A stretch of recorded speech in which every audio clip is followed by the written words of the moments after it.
Here's Shea Norling. Shea? All right, I want to start with the Cubs. They yesterday put out the probable pitchers, official MLB.com. I scrolled on over to Thursday, which was the expected start for Kyle Hendricks. Saw a big fat TBD. Nobody really knows what the Cubs are going to do on Thursday with the starting pitching, but shot or no shot, the Cubs cannot start Kyle Hendricks against Atlanta.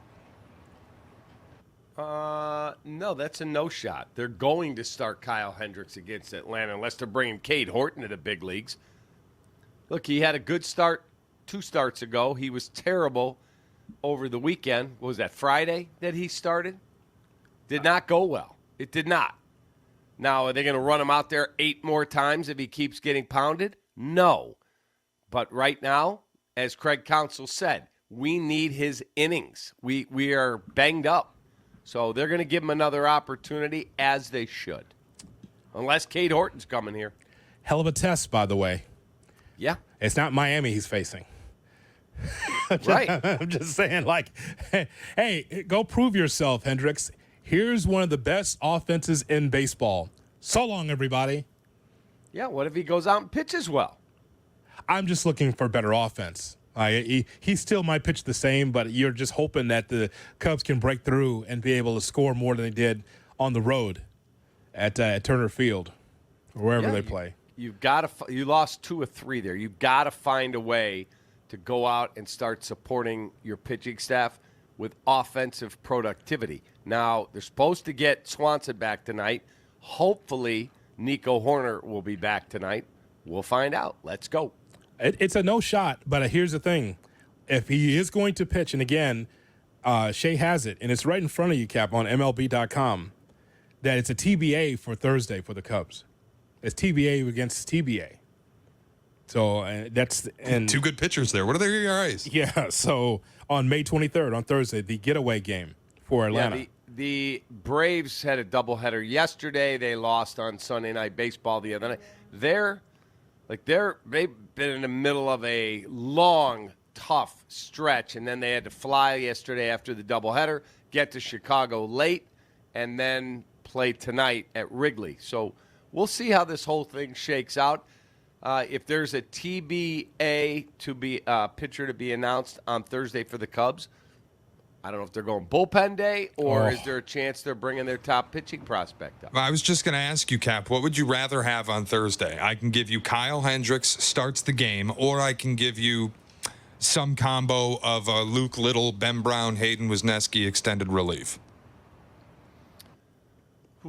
I'm more Ben Brown to the back of the pen, and they've been using him in more high leverage, some multi-inning spots. So I don't want to pitch him early in the game. I don't want to keep, Ben, you're going to start. Ben, you're back in the bullpen. Ben, you're going to come back here and pitch the 2nd, 3rd, and 4th. I would rather keep him in one role. I think that's the best way to help a young pitcher assimilate himself to the game. Luke Little starting, that's not something that I'm really looking forward to watching. Okay, here's what I want you to do. I want you to make yourself useful on the boat here today. I need you to feed about a half dozen questions to your Cub fan friend reporters because Jed's going to speak today before the game. Correct. I think that you need some answers. I mean, like real serious answers about the near future of this ball club. And I think one of them is what you just talked about. Like, what are you doing with Nico Hoerner? Why did it take so long? Why do you address that? Well, he won't address it until there's a question asked. But that question, Jesse's be one of the first there with it. Okay, but there's more, though. You're not trying like this rotation and then the health of the ball club. Who's going to be back soon? Will you bring more guys from the minor leagues? How about your moribund bullpen? Yeah, I mean, those are the questions that need to be asked. Not saying that the reporters that's going to be there won't ask, but I think you need to feed a few. I will take care of that as soon as we get off the air. Yeah, but imagine. I imagine so. There's some questions that need to be asked about this team. Agreed. Shea. All right, the Cubs also made a roster move yesterday that I saw was confusing to some Cubs fans. They called up infielder Luis Vasquez, who in all likelihood is going to be behind Nick Madrigal in the lineup or in the roster, I guess, the 26-man. They sent down Miles Mastrobuoni and Pete Crow-Armstrong. Some people were saying Nick Madrigal should have been sent down with Luis Vasquez coming up, the redundancy at the position, and you leave PCA at the major league level, so shot or no shot. Madrigal should have been sent down instead of PCA.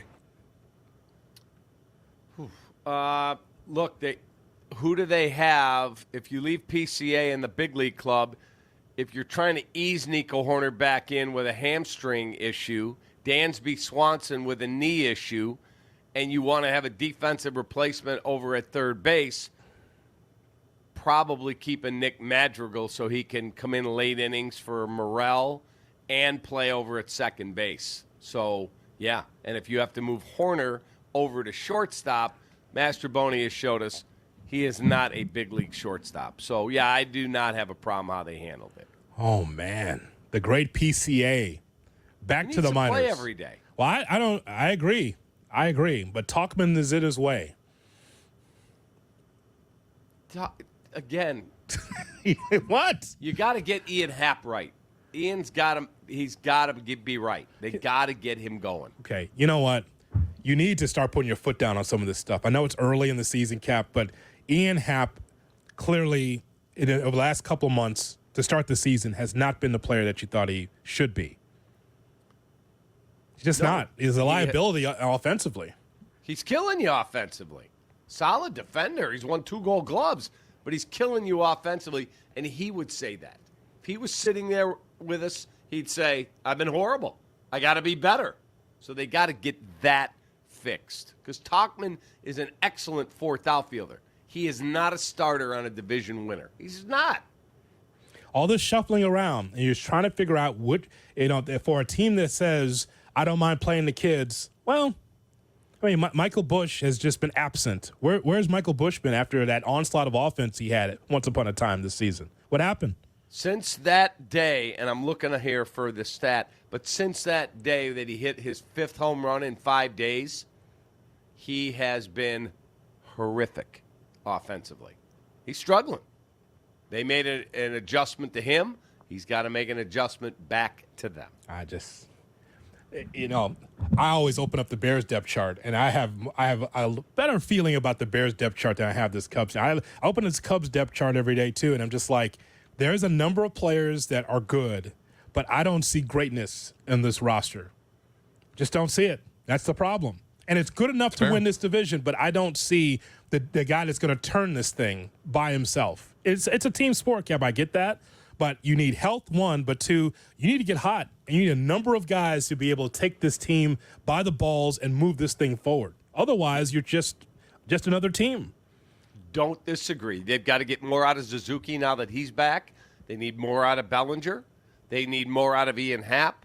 There's a Swanson. If he's going to be activated tonight, which we think he is, they have got to have him in the lineup, and he's got to be an offensive player. And by the way, when I say that, it's not taking a shot at Imanaga or Assad. I'm not talking about them. I'm talking about offensively. That's what I mean. Correct. I just want to make sure that's clear. And now that Justin Steele is back healthy, okay, he's got a couple starts under his belt, he's got to pitch like the top of the rotation guy that I know he is. And Patrick Wisdom. Here's Shea Norling. Shea. All right, Bears positivity nationally, speaking of their depth chart, might be reaching fever pitch. We had Nick Wright last week talking about the Bears. He thinks they could make the Super Bowl. Now we've got Brian Baldinger talking about the Bears' draft success, saying they not only got the best quarterback, they also got the best wide receiver. He said Odunze's route running, physical play, and speed are all top flight, but his hands put him over the top. Odunze in 2023 at Washington only dropped 3 passes and had a 75% contested catch rate. Baldinger said this guy is the best receiver in the draft. Shot or no shot? Rome Odunze is better than Marvin Harrison Jr. and Malik Neighbors. That's a no. It's a no shot. Marvin Harrison Jr. is the best wide receiver in this draft, Cap. Not just because he's a second-generation ball player. Blessed with good health. You know the speed. You know what he did in college. This is no shot at Odunze. I'm just saying that there's a reason why many teams coveted Harrison. Some teams wish they could have moved heaven and earth to be able to have a guy that is that good at wide receiver. So that's a no shot.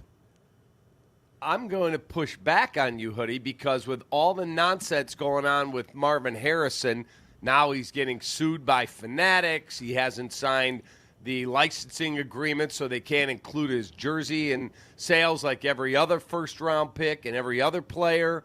It's one thing after another with this guy. I'm going to say there is a shot Rome Odunze is the best receiver in this draft.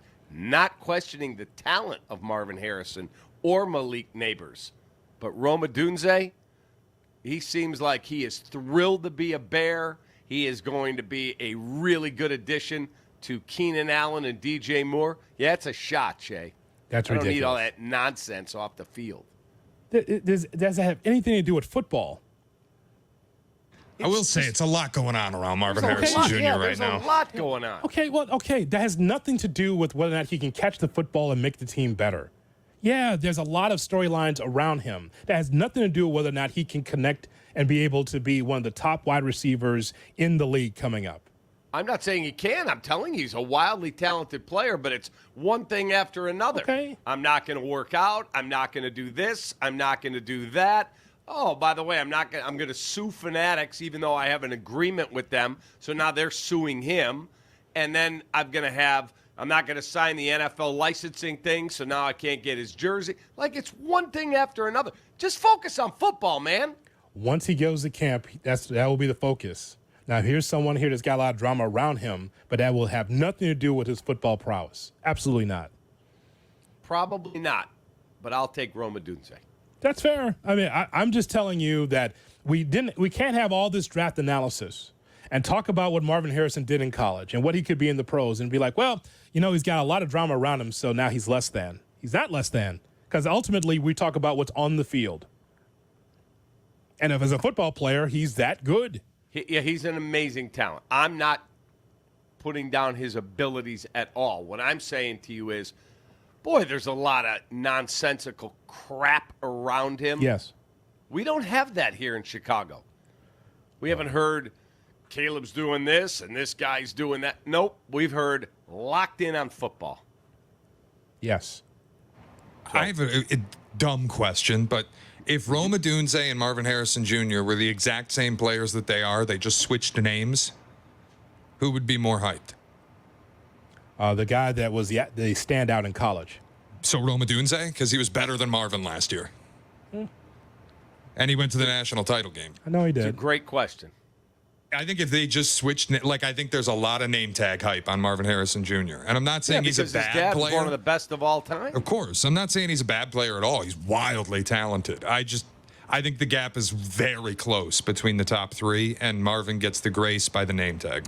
I think that he's that good. He was an outstanding player in college. He was. I think time and time again, he proved what kind of a wide receiver that he was. I think that he is the best coming into this season. Odunze can turn that around, of course. He can change that narrative. But Marvin Harrison, for me, and there's a reason why that he was the number one wide receiver taken in the draft. He's that good. Hey, Odunze could have been there. It could have been Malik Neighbors, but they chose Harrison for a reason. They want the next Larry Fitzgerald. No question. He's a great football player. No one is saying he's not. Just all the nonsense around him would be annoying. He'd fit in perfectly as a Bear, wouldn't he? No shot. I don't think that Kevin Warren would allow any of that stuff. That's the thing. See, we always talk about infrastructure, right? Bring that here. You got Unc and you got Dad in the room with Marvin Harris. That'll be all. You don't have that in Arizona. That's the difference. And then George, that's not right, young man. Can't do those things. We're not going to do this. Guess what, George? You don't have a say. Get out.